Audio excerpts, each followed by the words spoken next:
What is up, my dudes and dudettes? Welcome back to Scrap Mechanic. I'm back with another very short video today, after kind of a long break. So, life happens. Sometimes you cannot play as much as you want to and make videos and stuff. But now it's all running a bit better, more smoothly. Also, I got a new system, a new PC that I had to get running and stuff, but I think now everything is set up and should be ready to go and also to record videos. Now today I'm only gonna show you two planes that you already should know from the survival plane series. This is gonna be this Learjet 35 and also the CL-145 firefighting plane. The reason I'm making another video on these planes is that I converted them back to be able to be used in the creative world. So I took the blueprints and converted them back, and also made the planes like a little better. For the survival world, these planes were fine. They were working. They were uh, acceptable content, I would say, but they weren't really the quality that I would upload to the workshop, especially flight dynamics wise. So that's why I, in the process of converting them back to be able to use them in the creative world, also that we can share the blueprint and upload the blueprint to the workshop, I also did some rework on all of these on these two planes. And also, let me just get rid of this fan mod overlay for a second here. Right, that's looking better. So just, let's jump into it. So I didn't really do much with this plane. So it's just the regular old cowboat plane combination of the old Learjet 35 with the wingtip tanks, attached to the bottom of the fuselage to act as flotation devices. Now in the low power settings, let's say from 0 to about 35-40, this plane will not lift off the ground normally, and you'll be able to just use it as a regular old car. You don't have any suspension, and it sits very low to the ground on the floats, so it's pretty prone to bottoming out and stuff. It's really not a good and practical car, but you can drive it around pretty effortlessly. Right, now if we go to 99% thrust, it should already lift off kind of by itself and start flying. And you see, this is a very, very stable flyer. I love it. I love how it just sits in the air. It also has a trim. You see the nose is rising, so we push button number 4 to trim this plane out, and now it's flying straight ahead. And apart from that, we have, of course, the standard rudder function, without an actual rudder, but asymmetrical thrust across the engine. So one engine in the turn, one engine gets more power than the other engine and pushes the nose into the turn to prevent slipping off the plane. The speed is kept to 150 blocks per second, or let's say between 150 and 180. The speed limiter, so the air brakes, so to speak, kick in at about 150 blocks per second, so I guess you will never go really above 160, 165 blocks per second. So you've seen it drive, you've seen it fly. It flies very nicely, very stable. It kind of reminds me of the planes in GTA and stuff, like games that are not flight simulators, that kind of dump down the controls, but still, it feels like you're flying something. I think they did a good job in GTA to keep the balance between simulation, but also do not dump it down too much so the plane actually flies like a car in the air or something. Right, let's cut the power and press switch number 5. This will raise the flaps as you saw, and raising the flaps will prevent the airplane from flying out of the water when we are in the boat mode. Also it will enable the steering, which could use a tad more power I guess, but it's fine, it's fine. Now we go full throttle. And we can very nicely cruise around with this float plane, boat plane, plane boat. Nice. Well, if you really wanted, you can still take this plane out of the water. It doesn't fly very good with the flaps up in this configuration. Best just exit boat mode, keep full power,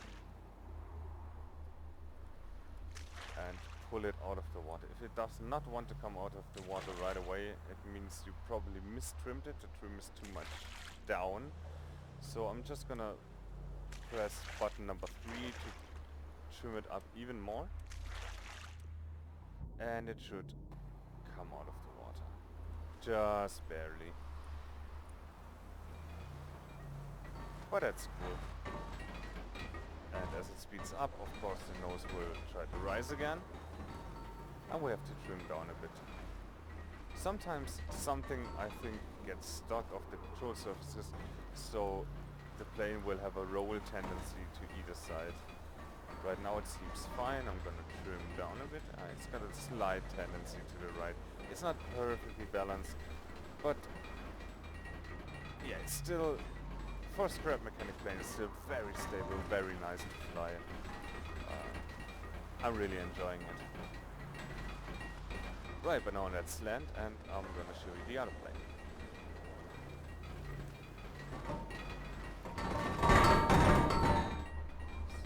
Reducing to about 50%, 55% thrust, flaring out, and landing. Nice. That was very nice.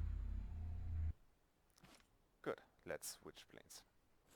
Righty, and here is the CL-145 firefighting plane. First difference between the survival plane and this plane to use in creative: I filled up the tanks and then saved it. So whenever you spawn this plane in, it comes with a full tank of water. This is the switch for the door that sometimes gets stuck, but we all know the place a block, remove a block trick, so that should not be an issue. It uses the low collision blocks, but it still sometimes gets jammed. But that's fine, I guess. Right, let's close up this door. Nice. Let's have a look at the interior. I kind of cleaned it up. I've hidden everything, you know, all the electronics, and the water dumping system is now hidden. But apart from that, there's not much detail in here, so there's no cockpit. We're gonna fly this plane from the back anyway. Here we can see the water tanks with the vacuum pumps. There are 2 vacuum pumps per tank. It takes a while to fill up, and it does absolutely not take a while to dump the water, because we have 6 water cannons per tank.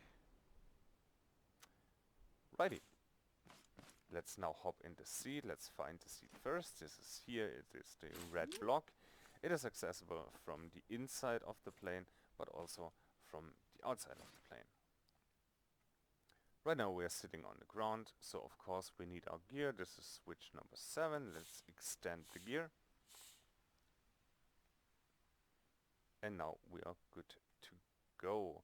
Next difference to the plane in survival, next update I did, was I moved the the indication for the engine power.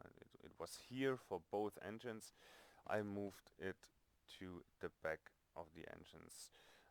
It shows, it really just shows the same value, so there's not a different value for each engine, except for when we are turning in the water, which we'll show in a minute. But that's cool. It just shows the the value that is going into both engines from 0 to 100%. Nice. Ground steering is also, yeah, it's working fine. It's done with a combination of, you know, steering, just normal steering in the front, steering of the front wheel, but also there's a differential brake system, so when you steer to the right, there's a brake force on the right tire that helps swing the airplane around the corner. Good, but now let's see this plane in action. Let's first take off, dump the water, and then land in the water and show you the water capabilities of this plane. So full power, full up. Now this plane spawns. This also comes, of course, with a trim system, like basically all of my planes. Let's get the gear up. Gear up animation is also very satisfying, I think. Now it spawns with a pitch up trim, slightly positive pitch up trim, so if we're now cruising along, the plane constantly wants to pitch up and we have to counteract that using the 5 and 6 keys. So 6 is to trim down. We're gonna hold that button until we're basically flying straight ahead. And now we can cruise around. Now let's say we want to dump our water onto those silos. That is not a problem. Just line up our shot and prepare to press button number 4 right now to dump the water. Awesome. Tanks are empty now, and we can return to the water to refill them. This plane has a speed limiter. You can see it here. It's the vertical wing parts. We brake, reduce the power a bit. You see the working. They're pushing themselves into the airflow or out of the airflow, depending on the speed. It's limited to, I think, 120 knots or something. Bit slower than the Learjet, but then again, it's a firefighting plane. You don't want to be all too fast. You see, it's got those straight, kind of long wings. So this is also in real life, I guess, not too much of a very fast plane. More like a STOL, like, I guess it's, especially when it's empty, it's capable of taking off and landing on quite short runways. Now let's come around this turn and put this plane in the water.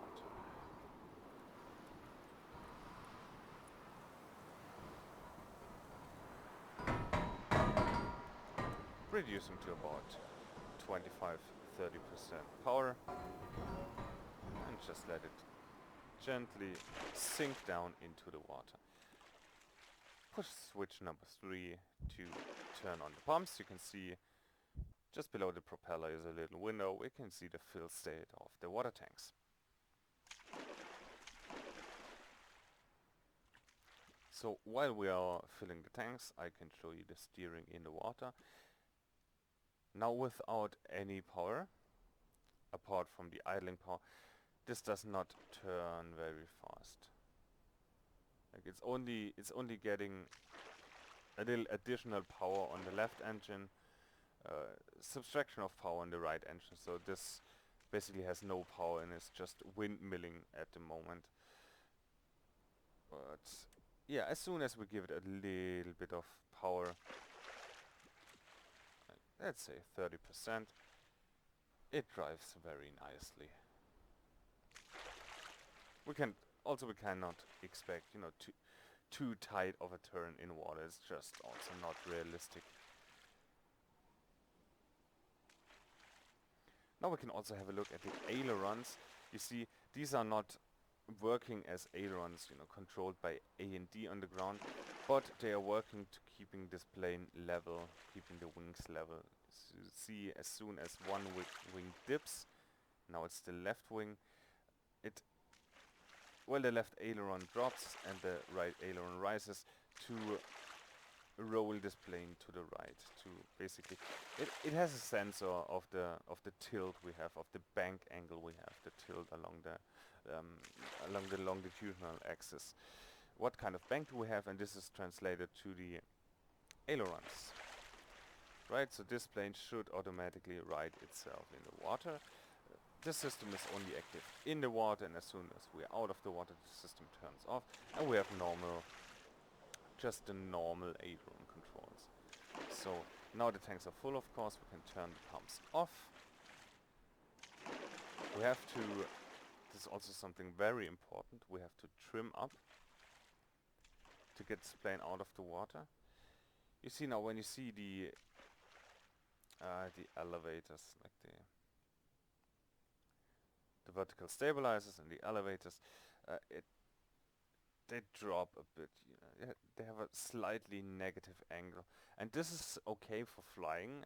This is, I think, the setting for pretty much full speed. You need to trim down a little bit, but in this configuration we cannot get this plane out of the water. The upwards force, or better, the downwards force on the horizontal stabilizer, downwards force on the tail is not enough to lift the plane out of the water. So what we have to do is press the 5 button and give it a nice trim up. And now we can just go full power. Already, you know, introduce some pressure on the stick to not let the nose drop too steep. And now just pull up, and we're lifting out of the water. Now already the nose wants to rise because we're too fast, so we have to get rid of the up trim immediately, pressing button number 6, and now we're just flying, and we're ready to dump the water again. But as we already seen it, we're not gonna do that now. We're gonna enjoy the gear animation one more time, and I'm gonna land and show you the braking system and call it a day, I guess. Right, now let's lower the gear. So it's very satisfying, very nice. I'm about 30% power here, which will give this plane a nice angle of descent, nice glide path. Maybe give it a bit more power to make it more controllable, and then come in for a landing on this straight strip here.